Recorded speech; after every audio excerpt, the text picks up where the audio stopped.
Frecuencia FM. Un proyecto social con forma de radio.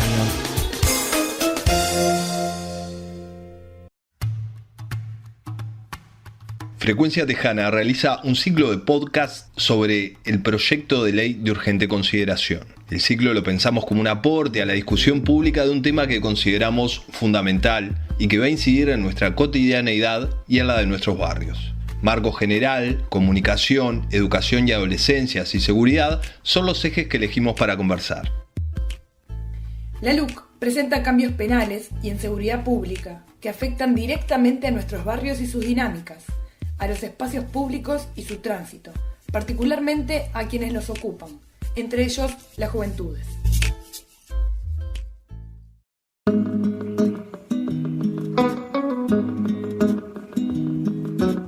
Frecuencia Tejana, ciclo especial sobre la ley de urgente consideración.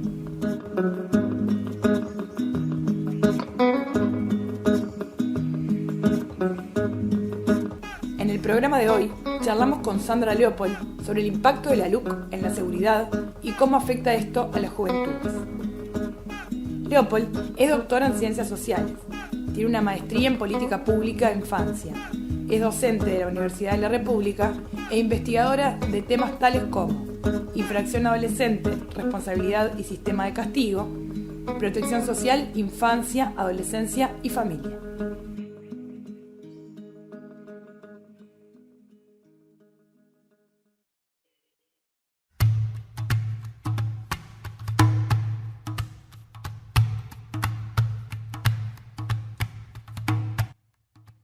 ¿Se puede hacer un análisis de corte etario de la ley de urgente consideración? O sea, ¿son distintos los impactos en las distintas generaciones?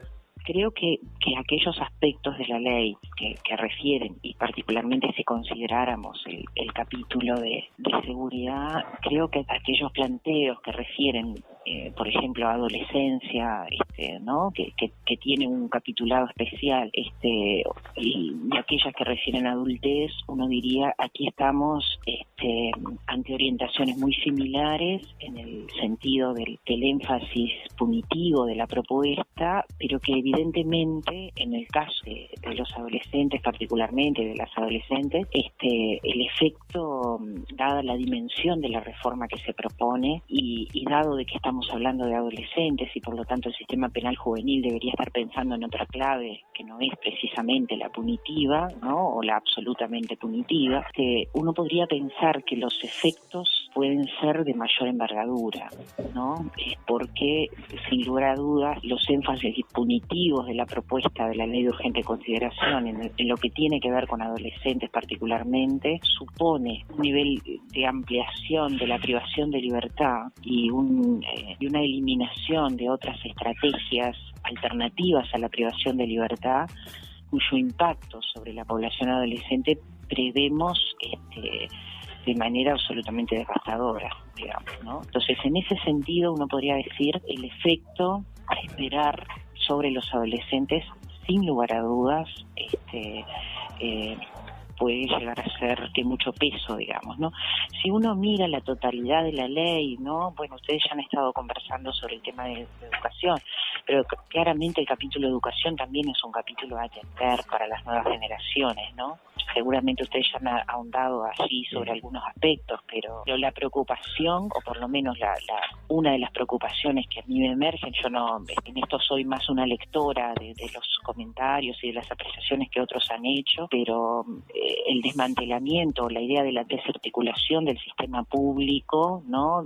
Por ejemplo, de concebir un sistema de educación pública y su articulación, me parece una señal absolutamente grave, ¿no? Seria, ¿no? En el sentido de preservar el derecho a la educación como un derecho, efectivamente, ¿no? Al que se accede en tanto, ¿no? Se forma parte de la vida social, que puede suponer, digamos, esa afectación, ¿no? O ese retiro de una idea de sistema público educativo puede colocar, ¿no? A las nuevas generaciones en situación más claramente, ¿no? Para decirlo un poco burdamente, de consumidores de servicios educativos, ¿no? Entonces, ahí uno podría pensar, ¿no? Por un lado, que la LUC viene a traer sobre la discusión del sistema educativo y lo que viene, o los énfasis que está haciendo en el campo de la seguridad, uno podría decir que no hay buenas noticias para las nuevas generaciones en la LUC, no las hay.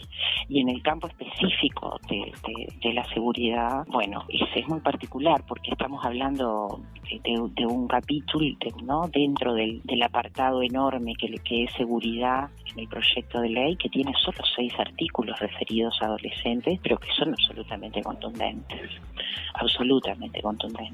¿Qué consecuencias generales puede traer las modificaciones penales de esta ley y específicamente qué consecuencias se prevén en las juventudes? Quizás para decirlo muy esquemáticamente, pero esto que yo te decía, ahí estamos hablando solo de 6, de un articulado breve, digamos, cuya propuesta se centra fundamentalmente en el incremento de los tiempos máximos y mínimos de la privación de libertad. Esto es, el máximo de 5 años se formula en términos de 10 y el mínimo de 1 en 2.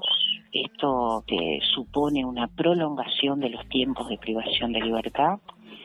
A su vez, limita la aplicación de la semilibertad, que es un régimen que permite, digamos, al adolescente poder permanecer en la institución durante el tiempo que dure su medida socioeducativa, pero con la posibilidad de salir de la institución para actividades educativas, visitas familiares, actividades culturales, en fin, ¿no? La semilibertad se limita en tanto se establece que para algunas tipificaciones de infracciones no se va a acceder a la semilibertad. Entre las figuras delictivas infraccionales, cuales se le limita la semilibertad, es a la rapiña. Convengamos que la rapiña es, en los últimos datos institucionales, la tipificación infraccional mayoritaria por la cual los adolescentes cursan la privación de libertad. Por lo tanto, limitar la semilibertad en ese sentido supone casi pensar que este va a ser un régimen de uso absolutamente periférico, que esa es otra de las medidas, digamos, que se están planteando. Y la otra cuestión, que no está en este articulado específico de adolescencia, pero que nosotros entendemos que tiene un peso importante para las medidas del proceso penal, es algo que había traído consigo el nuevo Código del Proceso Penal, que es la posibilidad del uso de la suspensión condicional del proceso. Una medida por la cual se puede parar un proceso penal, reubicar al adolescente por otros carriles educativos, de inserción social, y de alguna manera es un instrumento que habilita la búsqueda de resoluciones de conflictos por vías que no sean penales. Estas iniciativas quedan todas para adultos y para menores de edad, se suprimen con el proyecto de ley. Entonces, este conjunto, ¿no?, de limitación de la semilibertad, eliminación de la suspensión condicional del proceso, incremento de los tiempos de privación de libertad, es lo que la ley de urgente consideración viene a traer. Estas acciones en conjunto, digamos, ¿no?, uno podría estimar, digamos, primero una apreciación muy contundente. Esto es absolutamente regresivo en términos normativos y doctrinarios, tanto a nivel nacional como internacional. O sea, ¿no?, nosotros estamos en algún sentido desandando las orientaciones de la Convención Internacional de los Derechos del Niño y desandando las propias formulaciones del Código del 2004, que entre otras cosas plantean, ¿no?, que en el caso de los menores de edad la privación de libertad debe ser el último recurso y por el menor tiempo posible. Por lo tanto, esta propuesta iría en dirección absolutamente contraria a los marcos normativos vigentes y a las orientaciones internacionales. Eso por un lado. Por otro lado, uno podría decir que la ley de urgente consideración hace una opción, y hace una opción por lo punitivo en desmedro de la consideración de otros aspectos. Es decir, si cabe una línea de preocupación, ¿no?, uno podría pensar por qué no se toman para profundizar otras dimensiones del sistema penal juvenil, por ejemplo, el énfasis pedagógico y socioeducativo que debe tener, la obligación que el sistema tiene de asegurar el acceso a la salud, a la educación, al esparcimiento, al ocio, a los vínculos familiares. ¿Por qué no se piensa, por ejemplo, en el fortalecimiento de la institucionalidad que atiende la cuestión de la infracción adolescente en el país? Es decir, habrían otras opciones que se podrían haber tomado máxime cuando, si bien el Uruguay experimentó avances significativos, uno podría decir, en términos de lo que ha sido algunas de sus líneas polémicas todas, de discusión todas, pero digamos avances significativos en lo que era el panorama, por ejemplo, a comienzos de siglo, ¿no? Pensando en el periodo post-crisis 2002 o demás, digamos, si el Uruguay experimentó en estos años avances significativos con respecto a las condiciones de existencia de la población en general y de los niños y de los adolescentes, convengamos que la población más joven del país sigue siendo la que queda en situación de mayor desventaja en términos de desigualdad social, ¿no? Sigue siendo la población más afectada por la desigualdad social. Y en ese sentido uno podría decir, bueno, si es algo de urgente consideración, sin lugar a dudas, debería ser las condiciones de existencia de niños y adolescentes de nuestro país, por ejemplo, ¿no? Y en ese sentido, cómo asegurar mejores accesos y desempeños educativos, cómo asegurar el acceso a la cultura, cómo asegurar, digamos, el acceso a la vivienda digna, como, bueno, habría otros elementos que uno podría pensar podrían ser elementos de profundización, ¿no? Y de urgente tratamiento. Pero en este sentido el proyecto de ley es una opción, y hace una opción precisamente por ir a profundizar los elementos punitivos del sistema penal juvenil en algo que también uno podría formularse en términos de interrogantes, ¿no? Porque siempre una propuesta normativa o una propuesta institucional, uno dice, es una respuesta a un orden de problemas, ¿no? Se supone que esto viene a responder a algún problema y cabe preguntarnos, porque no hay una exposición de motivos que fundamente por qué se ha articulado, cabe preguntarnos cuál es el orden de problemas que identifica el redactor de la ley, cuando nomás nosotros asistimos en los últimos años a un descenso, por ejemplo, notorio de la privación de libertad casi al 50% en los últimos 3-4 años. Entonces uno dice, reducción del número de adolescentes privados de libertad, ¿no? Quizás hasta uno lo podría decir en los términos de moda, una verdadera oportunidad para que el sistema penal juvenil pudiera pensarse en relación a la privación de libertad, como a otras medidas, ¿no?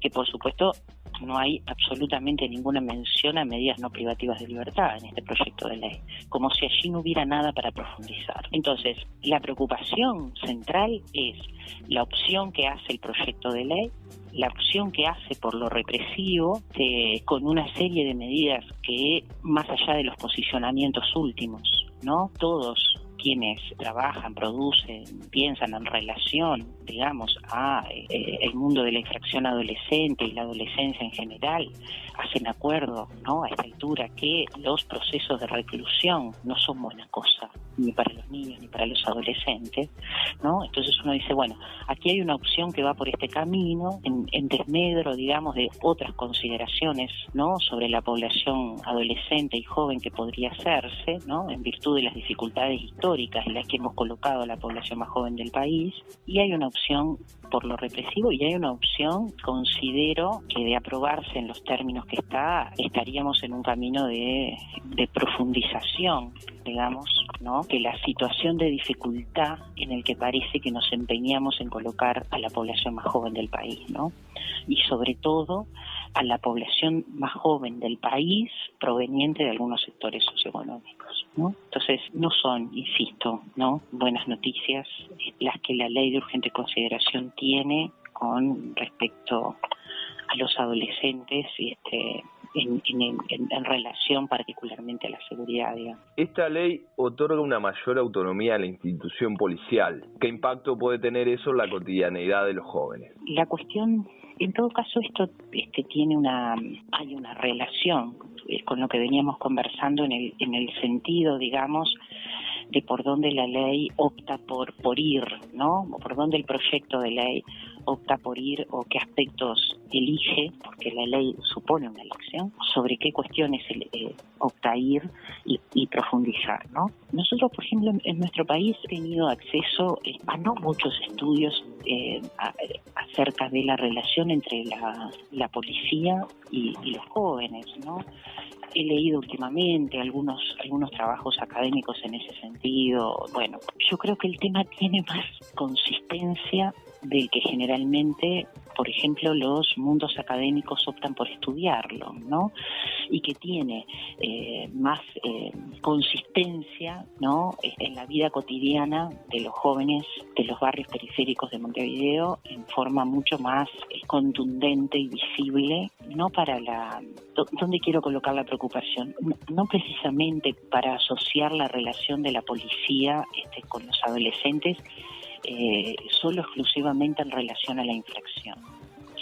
Me preocupa la relación cotidiana. Ustedes formulan eso en la pregunta. Me preocupa la relación cotidiana, la de estoy en la esquina, la de estoy parado en mi barrio, la de estoy haciendo nada, ¿no? Pero simplemente estoy ahí, es mi lugar, es donde estoy, es donde están los otros, es donde están con los que estoy.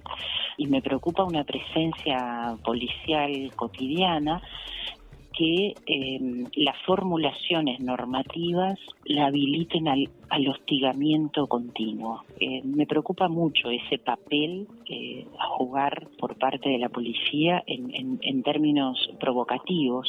Me preocupa mucho que algunos jóvenes queden expuestos a ese hostigamiento de la policía y no otros, ¿no?, en esta diferenciación social y de prácticas asociadas a la diferenciación social, prácticas sociales, institucionales, políticas asociadas a la diferenciación social de los que componemos la vida social, que sí, dada la habilitación que la policía tiene y dada las nuevas tipificaciones delictivas, como como esta cuestión del desacato a la policía y demás, ¿no?, que se formula en el proyecto de ley, pueda provocar no solamente ese hostigamiento cotidiano, esa especie de cerco contra los jóvenes de los barrios periféricos de Montevideo, del país, no solo eso, sino que provoque procesos de judicialización con respecto a tipologías delictivas como estas que se asocian, ¿no?, al desacato, a contestarle mal a la policía, etcétera, etcétera, ¿no? Entonces creo que se abre una brecha allí de cuidado, que es una habilitación que no es feliz. De nuevo, nosotros deberíamos estar pensando en otra dirección con respecto a nuestra población joven, ¿no? Y deberíamos estar pensando en cómo acercamos y sostenemos propuestas educativas, recreativas, culturales, de calidad, y no cómo acercamos con suma habilitación a la policía. Eso también es una opción. O sea, podríamos estar pensando en otra dirección. Si nuestra urgencia es la población más joven del país, podríamos estar pensando precisamente en clave de consagración y efectiva consagración de derechos, ¿no? Y no en acercar la policía con mayores habilitaciones, con la continuidad que considere y con la amenaza que supone nuevas tipificaciones delictivas en función de la respuesta que se le dé a esta presencia continua de la policía. Nuevamente hay una opción, ¿no?, en el redactor de la ley en ese sentido. Y tampoco son buenas noticias, ¿no? Para terminar, una última pregunta, vamos a hablar un poco, de los países de la región y, Uh-huh. y las medidas que han habido en ese sentido. ¿Se han visto modificaciones similares en países de la región? Y si considerás que en Uruguay puede ser distinto el efecto de esas leyes o va por el mismo camino. Esto podría contestarse desde el punto de vista de lo que uno quisiera.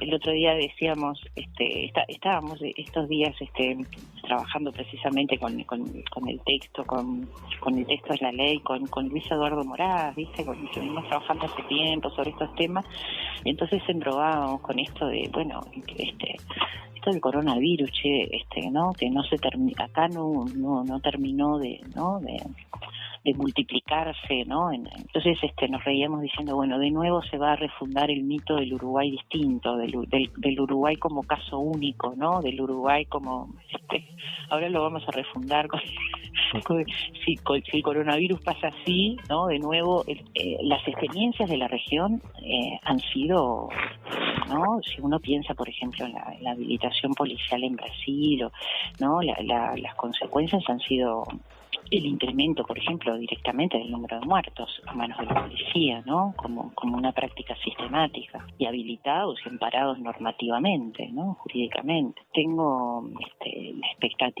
quiero tener la expectativa, ¿no? de algunas fortalezas colectivas del Uruguay, fundamentalmente en lo que refiere, digamos, y por la existencia, digamos, de una trama social, de actores sociales, tanto en lo que tiene que ver con las organizaciones de la sociedad civil, como su historia de organicidad sindical, con algunas cuestiones que me parece que pueden suponer cierta capacidad de respuesta a este tipo de iniciativas. Creo que no la tenemos fácil. Creo que los jóvenes y adolescentes de nuestros barrios no la van a tener fácil, no la tienen fácil con esto, no la tienen fácil con este proyecto de ley, no la tienen fácil con la situación socioeconómica, no la tienen fácil con una reforma del sistema educativo, ¿no? Quiero creer en nuestra posibilidad de respuesta, tanto para detener algunos aspectos de esta propuesta de proyecto, como para encontrar caminos posibles de enfrentamiento, de tensión, de reversión a largo plazo de esto. Porque creo que en ese sentido hay acervo posible para juntar, para operar en lógica de defensa de derechos y de respuesta a este tipo de iniciativas absolutamente regresivas. Sí creo que la habilitación, ¿no? Y que la perspectiva que el proyecto de ley trae consigo habilita, ¿no? Accionares que devengan como devinieron en el resto de la región. Por eso la gravedad, además, porque ninguna de estas iniciativas que ya se han desarrollado en el contexto regional o latinoamericano, ninguna de estas iniciativas trajo consigo mejoras para las condiciones de existencia ni de los jóvenes, ni de los adultos, ni de las sociedades en su conjunto.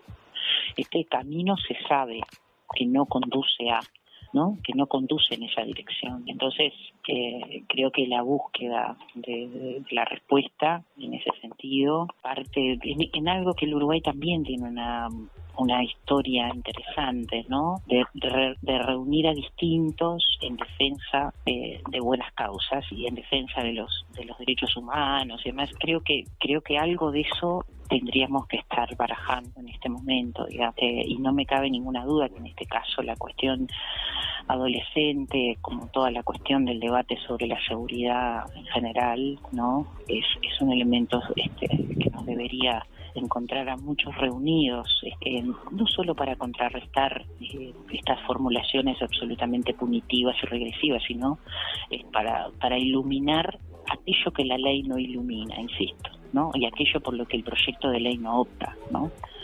Que es precisamente la efectivización de los derechos por igual, ¿no? De los que vivimos en este país. Entonces, no sé, quisiera pensar en esa dirección.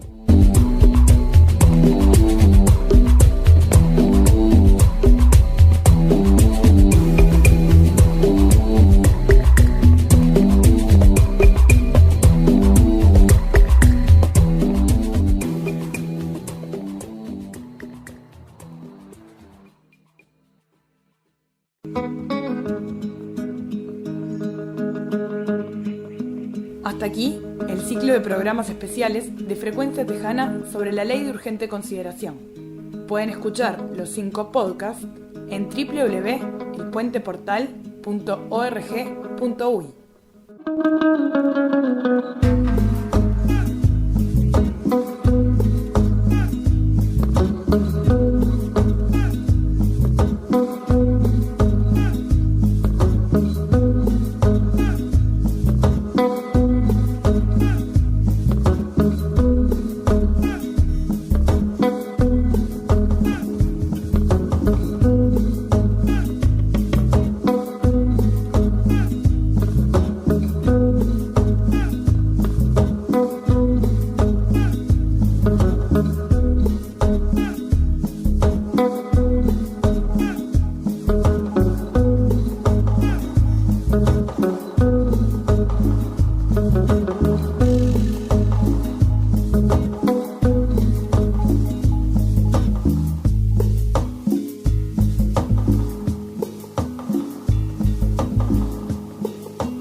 Estás escuchando El Puente FM 103.3, la radio comunitaria de La Teja.